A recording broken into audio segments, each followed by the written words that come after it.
ഞാൻ പറയാനുള്ള കാര്യങ്ങളെല്ലാം നേരത്തെ തന്നെ മാധ്യമക്കാരോട് പറഞ്ഞു കഴിഞ്ഞിട്ടുണ്ട്. ഞാൻ എൻ്റെ ആത്മകഥ എഴുതിക്കൊണ്ടിരിക്കുകയാണ്. അത് പൂർത്തിയായില്ല. അത് പ്രസിദ്ധീകരിക്കാൻ ആരെയും ചുമതലപ്പെടുത്തിയിട്ടുമില്ല. മാതൃഭൂമി ബുക്ക് ഹൗസുകാർ അതുപോലെ തന്നെ DC ബുക്സൊക്കെ ചോദിച്ചിരിക്കുന്നു, ആർക്കും കൊടുത്തിട്ടില്ല. പക്ഷേ ഇപ്പം ഞാനറിയാതെ എൻ്റെ ആത്മകഥ അതിലൊരു കവർ പേജ് അത് ഞാൻ ഇന്നാണ് ആദ്യമായി കാണുന്നത്.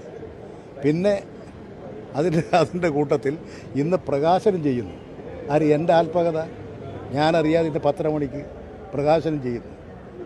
ഇത് ഒരു കൃത്രിമമായി സൃഷ്ടിച്ചിട്ടുള്ള മാനിക്കുലേറ്റ് ചെയ്തിട്ടുള്ളതാണ്. ഈ തെരഞ്ഞെടുപ്പ് ദിവസത്തിൽ യഥാർത്ഥത്തിൽ ബോധപൂർവ്വം ഉണ്ടാക്കിയിട്ടുള്ളൊരു നടപടിയാണിത്. ഇത് സംബന്ധിച്ച് നിയമ നടപടി ഞാൻ സ്വീകരിക്കാൻ പോകുന്നുണ്ട്. ബാക്കി കാര്യങ്ങൾ അന്വേഷിക്കുന്നുണ്ട്. എങ്ങനെയാണ് ഈ കാര്യങ്ങൾ ഇങ്ങനെ വന്നതെന്നുള്ള കാര്യം പരിശോധിക്കുന്നത്. ഈ തെരഞ്ഞെടുപ്പ് ദിവസം താങ്കളെ മാത്രം ലക്ഷ്യമിട്ടുകൊണ്ട് ഇത്തരത്തിലുള്ള പ്രസ്താവനകൾ വരുന്നത് അതിന് പുറകിൽ എന്തെങ്കിലും ഉണ്ടോ? എന്തെങ്കിലും കാണും. DC